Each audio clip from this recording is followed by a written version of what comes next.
the investigation findings is page 32 of 42. I'll read it out loud. Separately, we note that the PPB does not have an established policy for handing over criminal defendants potential exculpatory information contained in IA file. See Brady versus Maryland, 373 U.S.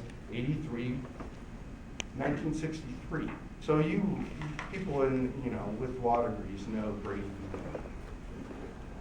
Whether a criminal defendant is an involved officer or a civilian, PPP should have a policy in place to transmit potentially exculpatory information to criminal defendants, whether they be officers or people involved in this process.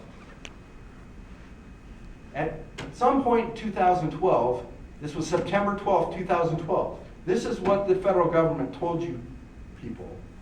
We recommend that the Portland Police Bureau, the city attorney, and the DA of Multnomah County, goddammit, work collaboratively to establish a methodology for handling exculpatory material, mindful of bifurcated administration and criminal investigations in cases involving officers as defendants.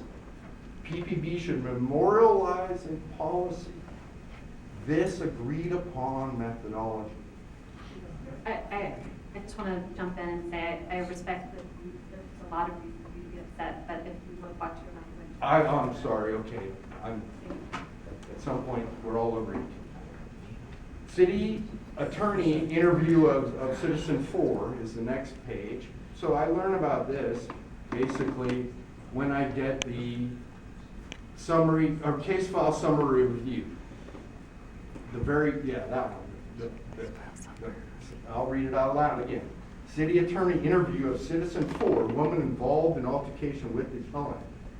On April 6, 2015, which I didn't find out about until this thing came out, April 13, 2016,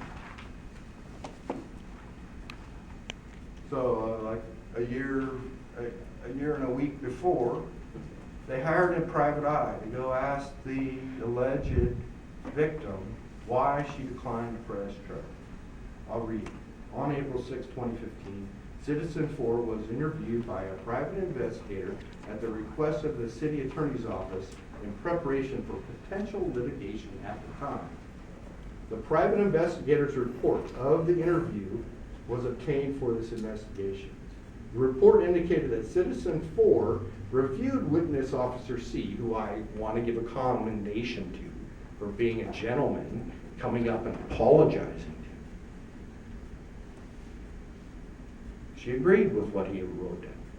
But nowhere in that, and nowhere in my attorney's file, does it say that she declined to press charges. The report indicated that Citizen 4 reviewed witness Officer C's police report containing her statement, and she stated it was accurate. Citizen 4 then provided additional details regarding the 2 locations she stated that I punched her vehicle. Citizen 4 stated that appellant was so enraged, so loud, screaming obscenities at her that he punched her car.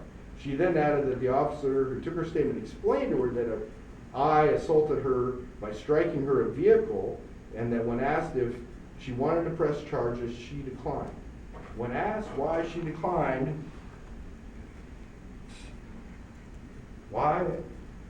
when asked why she declined to press charges, Citizen 4 said, I thought getting tased was probably punishment enough.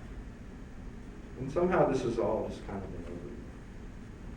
There's a whole bunch of stuff. And then the whole reason that a lot of us are here is because there's been a pattern and practice lawsuit going on.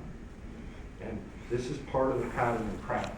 That they overcharge you to obtain the result that they want, to get you to drop your potential claims and so on.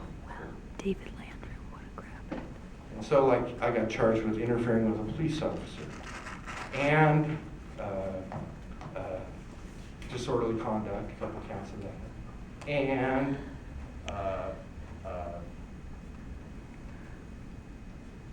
resisting arrest. And so, in the meantime, there's a judge in Multnomah County who said you can't charge people with interfering with a police officer. At the same time, how can they be resisting arrest? It's one or the other. So like I said, they just piled on these charges. I got no complaint. 43 days later, a secret grand jury came back, somehow without a complainant, and I was indicted on seven charges. The secret grand jury system in Multnomah County needs to be investigated. This is just a joke.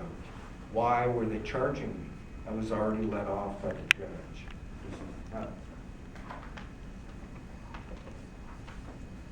So if you look at the settlement agreement, which was me and the stipulated agreement to get me to drop my lawsuit, it happened well before I learned about any of this stuff, that there was no complainant. I didn't know there was no 911 call. I didn't know there was no dispatch from the Bureau of Emergency Communications. But this, on behalf of the state, the DA, and the city, sought and obtained a settlement of a civil suit, civil court, federal civil district court, over hanging criminal charges over my head on behalf of the state. And I've complained to the state, and no one seems to do anything.